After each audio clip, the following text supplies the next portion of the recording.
Right, good morning and welcome to Elevenses. You're watching Kevin Williams here from Survival Skills Rider Training, and I'm bringing you my regular topical news, controversial views, shoes, and biking tips show. Easter Monday, isn't it? We're rather astonishingly, we're into the third week of lockdown here in London. Looking out the window this morning, all of a sudden it's brightened up. We have a beautiful blue sky outside again. It was a bit miserable earlier on, quite windy, but the temperature's dropped a lot today. Anyway, what have we got coming up in the show? We'll start by having a quick look at Canada's somewhat unusual take on biking over the coronavirus crisis period. I'll be looking quickly at a few books from my own biking library, and we then got quite a long piece on CE clothing, and specifically whether or not the level A standard is actually appropriate to road riders. So stay tuned to the end if you can, and if you can't, don't forget you can always catch up later. You can comment on the show at any time, and I will get back to you right at the end when I'm off the air live. So if you've got something to say or a question or a proposal for another show, drop me a line. I got one yesterday about rotating tyres on the stored bike, and actually I'll be covering that on Wednesday, so that's something to think about. So any suggestions about the show, fire away. Right, okay, very quickly then, on to the first story. Can you self-isolate behind a helmet? Can you socially distance whilst you're riding your motorcycle? Well, there's been a lot of debate about this online on various social media and bike forums. And, you know, while some people say, of course you can, because you're basically riding the bike on your own, other people say that, well, of course, it's not quite as easy as it looks, because you still have to do things like fill up with fuel. And you're still out there in the open air. And whilst it's, you know, reasonably safe, it is known that the virus does travel fair distances.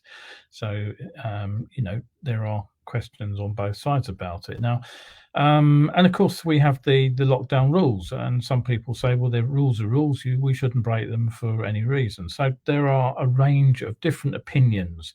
Rather to my surprise, though, because the predictions for the spread of the disease in this particular country aren't encouraging.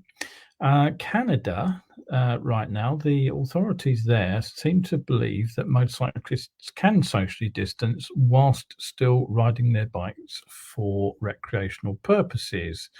Now, I picked this story up yesterday in my newsfeed, and René Charbonneau who's head of the Canadian Motorcycle Tourism Association, says that they've been advised by the authorities that riding a motorcycle is in groups of 5 or larger isn't advisable, and that safe riding is critical. But basically, they've been told that otherwise it can go ahead. So if you keep the group small and you look after yourselves out on the road, then they're saying it's okay to go ahead.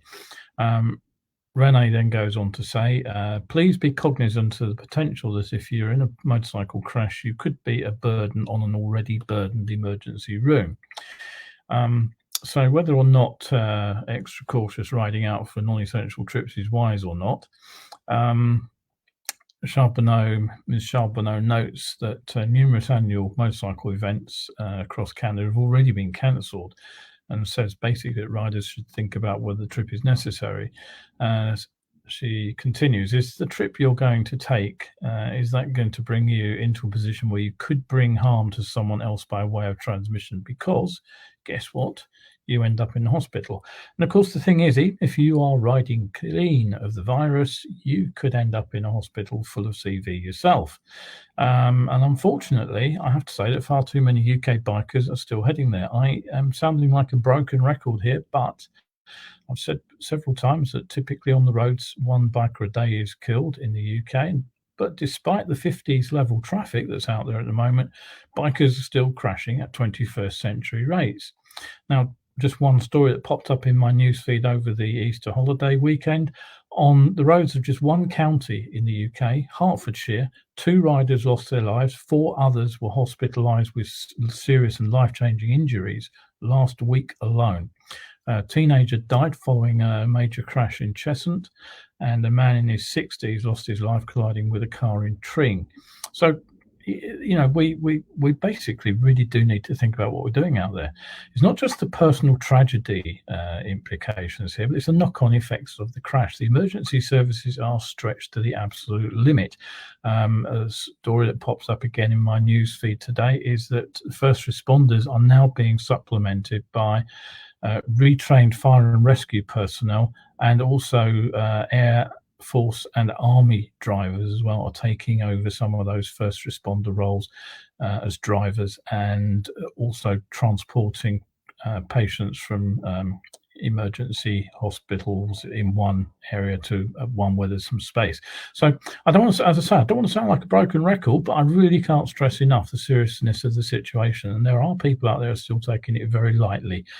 Somebody just yesterday posted a sort of a picture basically telling the Stasi's reference to the East German police. Anybody who was critical of him, we referred to as social media Stasi.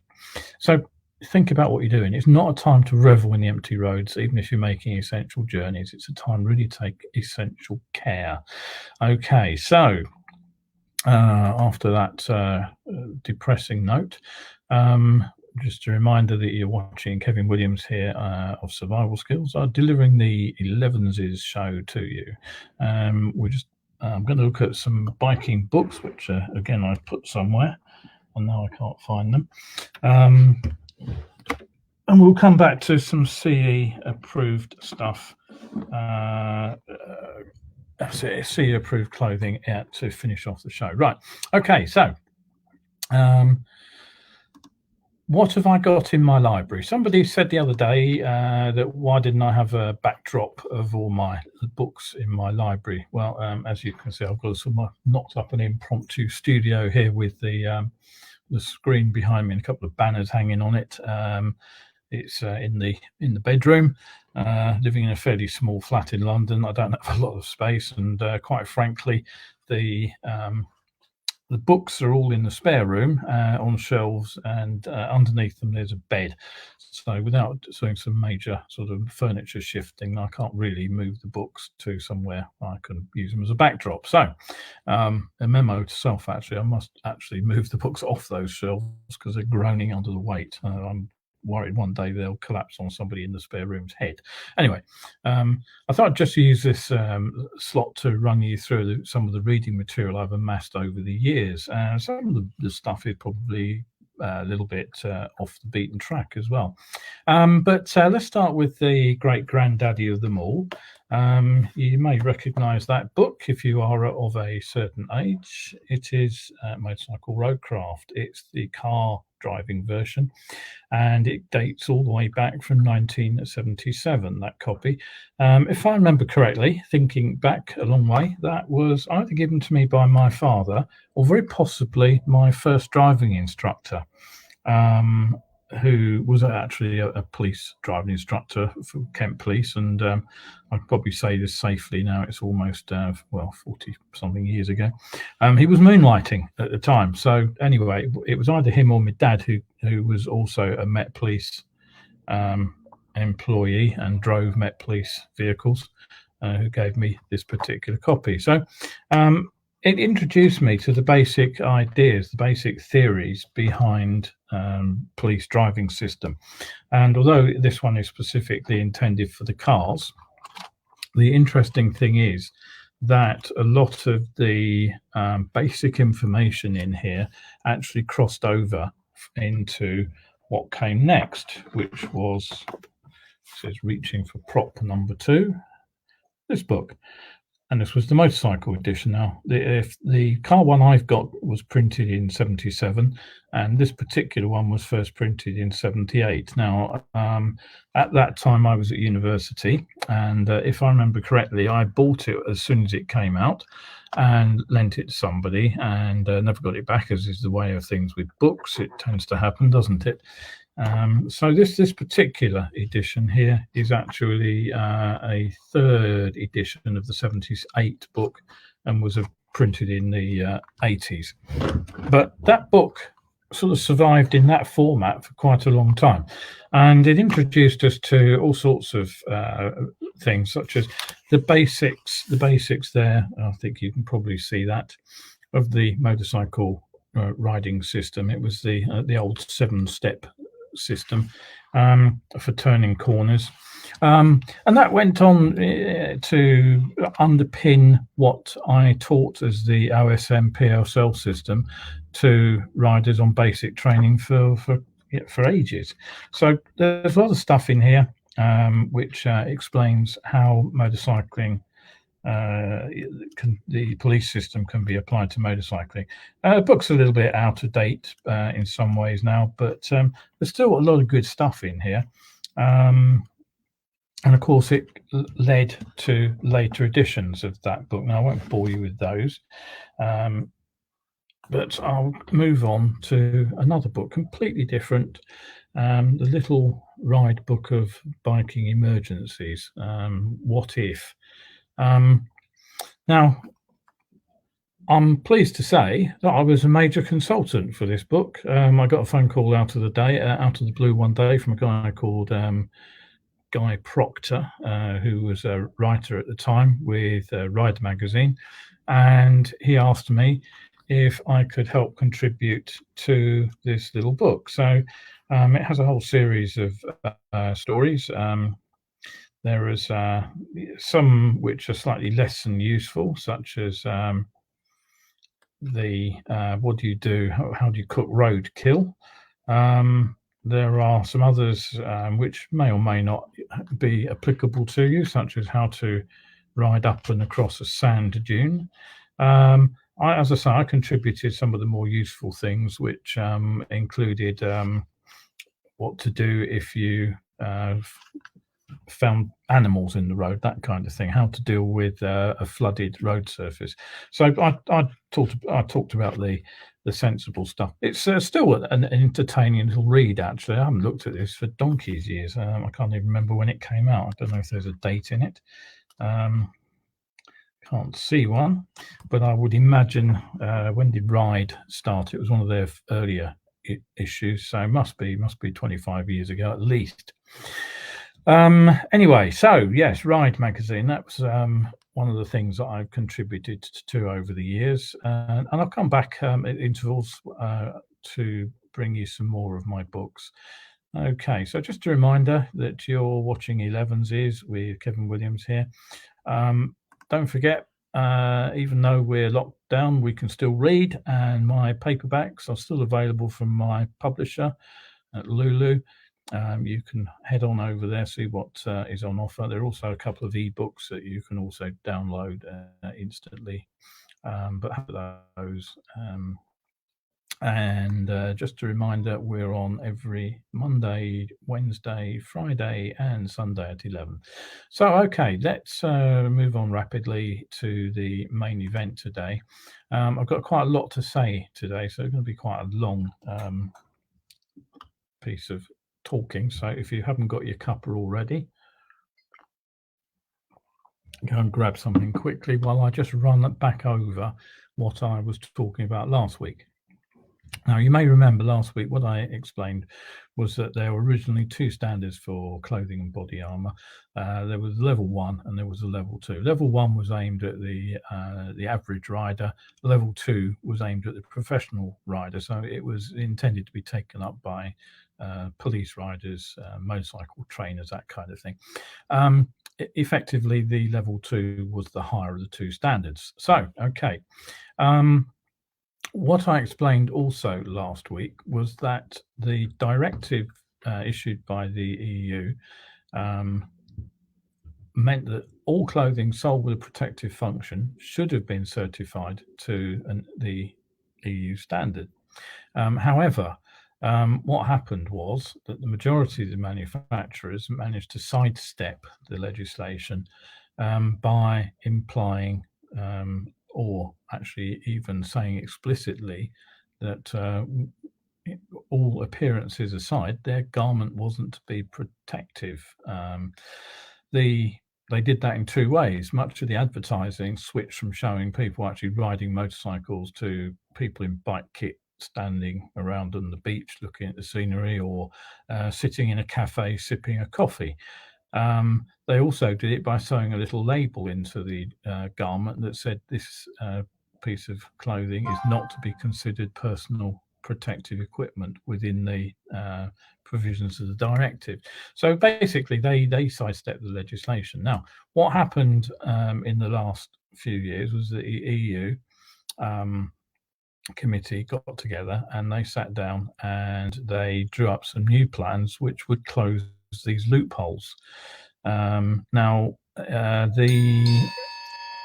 Ultimately, now the situation is that any piece of riding equipment, unless it's a piece of rainwear, must carry CE approval. Only if it's for rain and rain only, it must be CE approved. So that all sounds well and good, doesn't it? It sounds like it protects the consumer from dodgy kit. But as I explained also last week, what everybody really must know is that the new legislation standard, compared with the pre-existing standards, are considerably lower. So I concluded last week that I didn't think that the new A level of protection, the lowest level in the three levels of A, AA, and AAA, I didn't think that the A standard is one that anybody should consider, even if it's only aimed at urban riders, because the protection offered is minimal. Anyway, that certification is now ratified. So until such time as somebody prevails upon the committees to produce a new standard, we're stuck with it, and we have to understand what it means. And the best way to do that, in my opinion, is to head down under to see what the MotoCap scheme has to say about bike clothing. Now, a bit of more background, because this is important. Some of the most important independent work on motorcycle crashes and injuries has actually been carried out in Australia by a researcher called Liz Derome. What she looked at was how motorcycle clothing held up in crashes, and basically collated that against the injuries that were received. So she got some basic guidelines about how people injured themselves when they fell off and what happened to the clothing. And what she found was a bit of a shocker, really. What she found was that most bike textile clothing had very little abrasion resistance. In fact, what she found was that when it was being worn, and the rider fell off and slid down the road, it wasn't the outer layer of clothing itself that was doing the abrasion resistance. It was actually the body armor which did the job. And she also found, as an aside, that the body armor was relatively unsuccessful in preventing broken bones, particularly in the legs. Now, none of this is what we've been told by the manufacturers, is it? So, this really is important stuff. Now, the MotoCap scheme itself is the brainchild of somebody called Chris Hurren. Now, he's a researcher, he's a doctor at the Deakin University in Australia. Chris's speciality is materials science, so basically he knows all about cloths and how it works. And he's also a biker. And for the last few years, what he's been doing is going around ripping bike clothing to pieces as one of his roles. Now, I got to meet Chris as one of my fellow presenters when I was down in New Zealand myself, working for the New Zealand Transport Agency and their ACC insurance scheme on the Shiny Side Up bike show, which travelled around New Zealand delivering presentations to thousands of bikers all around the country. Now, I had plenty of time, obviously, to sit and listen to Chris's presentations that he was giving to the other attendees at the Shiny Side Up shows, but I also had plenty of time to have conversations with him over a beer or three. And he has tested garments which are classified as A standard, and to put it politely, he's not been particularly impressed with them. And he also has concerns about the testing procedure. Now, the garments themselves are actually tested on something called a Darmstadt machine. If you Google that and look it up, what you'll find is that it's basically a rig which has a number of pads, and so effectively on the ends of my fingers, and it spins a concrete surface, so that the materials are spun around at high speed and they wear through. And what the machine measures is the time it takes for the hole to appear. And then the second test is how big the hole is that is allowed before the material is said to fail. So bear that in mind too. The material can actually have a hole in it and still pass. So here's the problem. Class A clothing is deemed suitable for urban riding if they can provide the following protection. Now, Zone 1, which effectively means shoulders, elbows, hips and knees, requires just 1 second of abrasion resistance, and they give you an RPM's spinning speed for the machine. Everything else, except the inside of the chest, inside the arm, the back of the leg, the other zones that are protective, so it's a bit more around the exposed areas, requires half a second of protection. Everything else, such as the chest itself, the insides of the legs, the backs of the legs, anything that's not likely to hit the ground isn't tested, basically, as abrasion resistant. Now, what Chris found when he used a Darmstadt machine to test materials was that a decent quality pair of ordinary denim jeans could pass the test. So it was perfectly legit for those to be CE labelled at Class A. Now, I don't think any vaguely experienced rider would claim that denim jeans are protective equipment. Anybody fallen off in a pair? I have. Very early on in my riding career, I crashed in a set of Levi's. They shredded from knee to basically to the waistband, and I've still got the scars to show for it. So I'd certainly not be happy wearing them even around town. I fell off at about 20 miles an hour overtaking a milk float. So it's very disappointing, really, to see that companies are making claims for high levels of abrasion resistance because a garment complies with this CE Class A certification.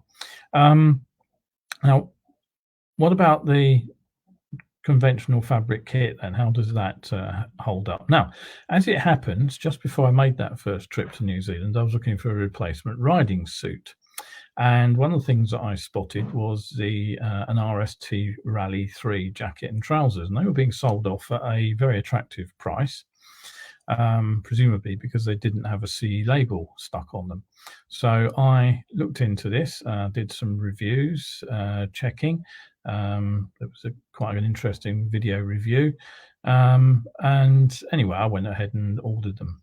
Didn't do my usual thing and actually find them in the shop. I actually ordered them online. So a large box arrived, and having unboxed it, I had a look at them. Now, they're a fairly standard piece of riding kit.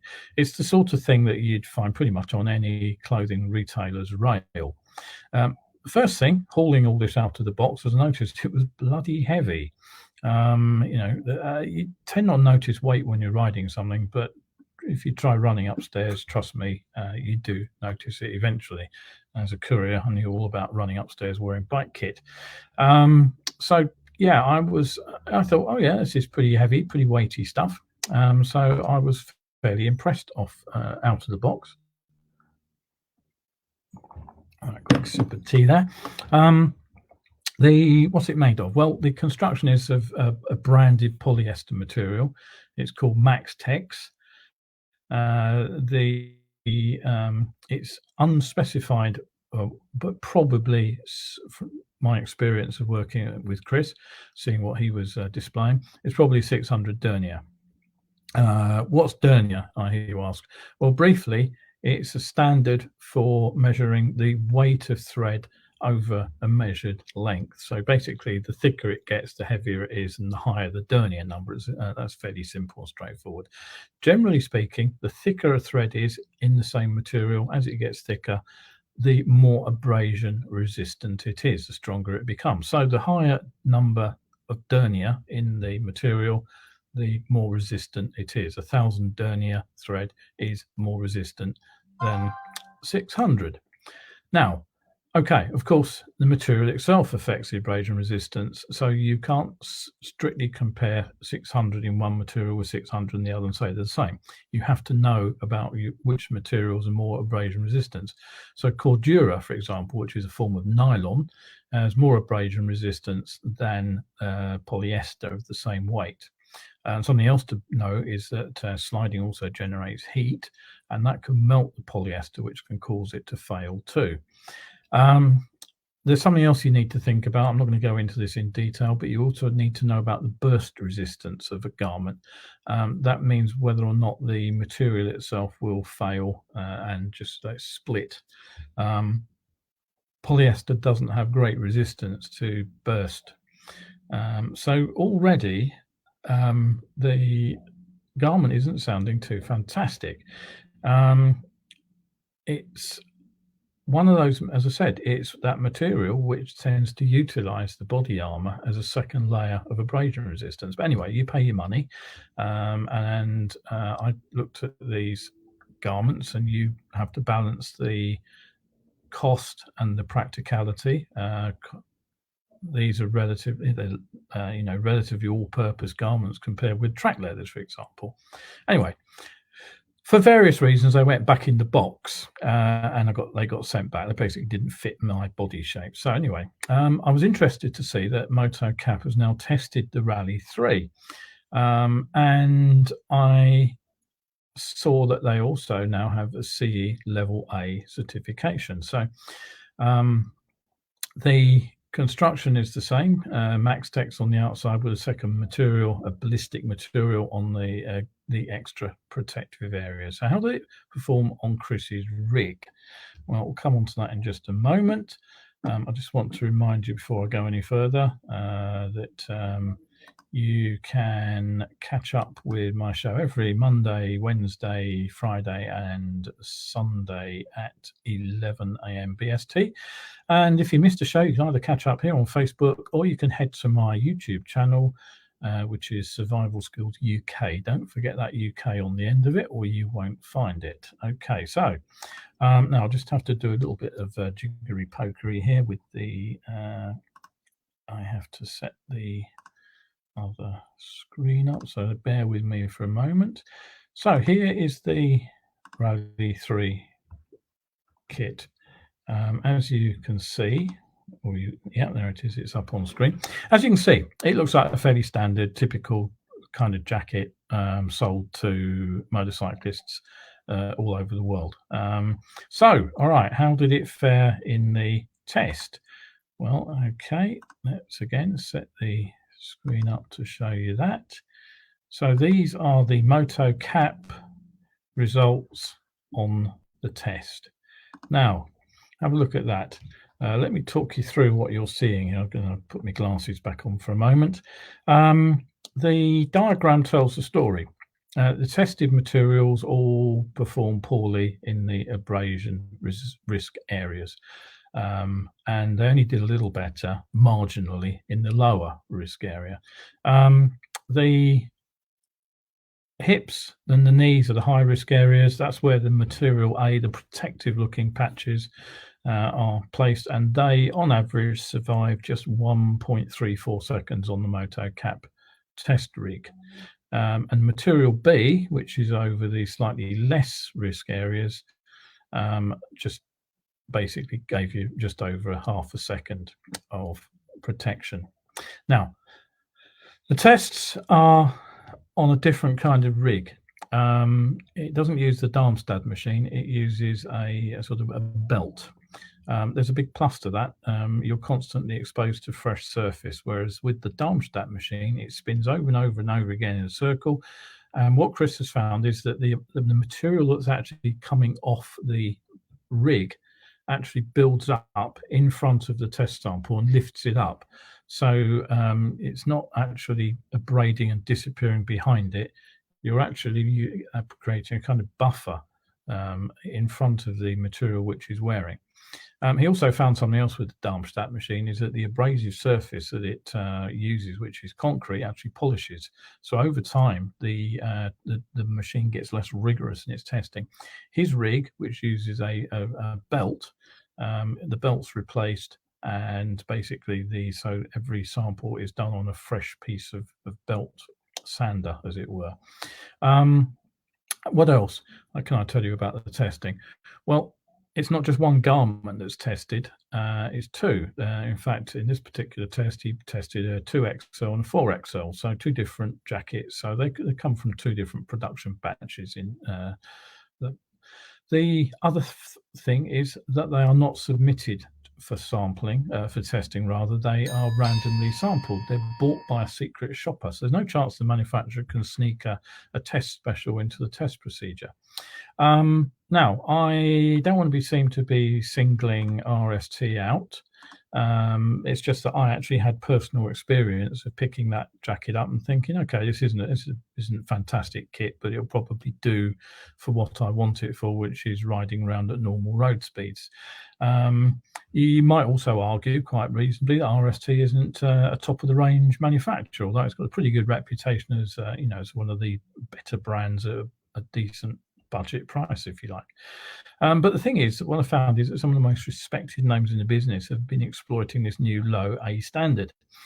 A couple of years back on my Facebook page, I looked at a new product called the Urbane Pro shirt from Knox. Now, listen to this. This is what Knox actually state in the advertising. Combined with world-leading micro-lock armor, Knox has created an armored lightweight shirt with abrasion resistance built into it, so it can be worn on its own when riding. And they say it offers all riders great protection whenever, wherever, and whatever they ride in any climate. Now, that implies that this particular piece of kit, which is basically almost like an undershirt with body armor sewn into it, you can put it on and go anywhere. You could ride it down the motorway if you wanted to. But when you look at the testing, it's certificated only to level A, that very lowest level. So is it suitable for high-speed use on its own? Is it a go anywhere, do anything shirt? I really don't think so, whatever that publicity implies. What's more, it costs a whopping 190 quid. Quite frankly, you might as well sew that body armor into your very own denim jacket, which you just bought from TK Maxx or somewhere like that. Guess what? That's exactly what BMW have done. BMW's road-crafted jeans and their denim jackets are made out of what they call an elastic denim fabric. There's no extra layer in them. There's no protective Kevlar layer or anything like that. It's just plain stretch denim. The jeans get knee armor, the jacket gets shoulder and elbow armor, but BMW markets these as, to quote, providing the highest degree of safety. And that will hit you even harder in the wallet, because these pair of pieces, two pieces of kit, cost you no less than £350. That's just one pair of clothing. That's not a box of the damn thing. So, rather than obliging manufacturers to raise their game to offer better riding kit to us, what the new standard actually done is it's lowered the bar, which allows existing products to actually sneak in and be certified. So, as I said, I've got quite a lot to talk about, so I'm going to try and bring myself to a standstill fairly soon. I can easily get carried away ranting about this. There's evidence already that manufacturers are less than happy about the MotoCap testing.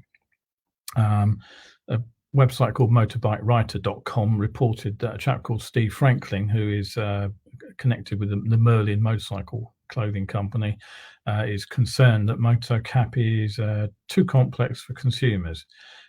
He said that basically the standard is important, but then he was quoted as saying, it needs to be more simple. Customers want proper and simple advice. There's nothing wrong with trying to improve road safety, but it goes on to say that the complex MotoCap system could give consumers the wrong impression. If we give consumers the wrong info, they lose confidence, he stated. Whilst MotoCap is evolving, at least we know that our CE standards are right. So draw your own conclusions. Do you think the CE standards are right based on what I'm just telling you? Do you think that a 5-star system from MotoCap is actually too complicated for the user to understand? I can't see that for myself. Mr. Franklin's comments there were in response to a MotoCap test on one of their own pieces of clothing, a textile cotton jacket, which only scored 2 stars for safety. Rather better actually than that RST jacket I've just showed you actually, but interestingly it was withdrawn from the website and disappeared from the catalogue the following year. Mr. Franklin also criticised the fact that MotoCap has only tested a small proportion of the available clothing. Well, okay, yes, all right, they happen to be done one at a time. You can't hurry things like this. We simply don't have the resources. But as I said, they are bought one off the shelf, one at a time, and they are bought at random. And Chris and his team have been working hard to increase the range covered. More and more garments are going on that list every time. So if you want a truly independent assessment of riding garments, head off to motocap.com.au. You'll find it under MotoCap if you do a search on Google quite easily, and you'll see how Chris has tested them and how things have held up. You're not going to find all the garments that are tested here for sale in the UK, but it'll be an eye opener for you, I'm sure. And quite frankly, I want to just say that if you care about your riding buddies, then you really should be sharing this show with them today, so they can actually see and make their own judgment about just how valid the A standard is for bike clothing for ordinary use.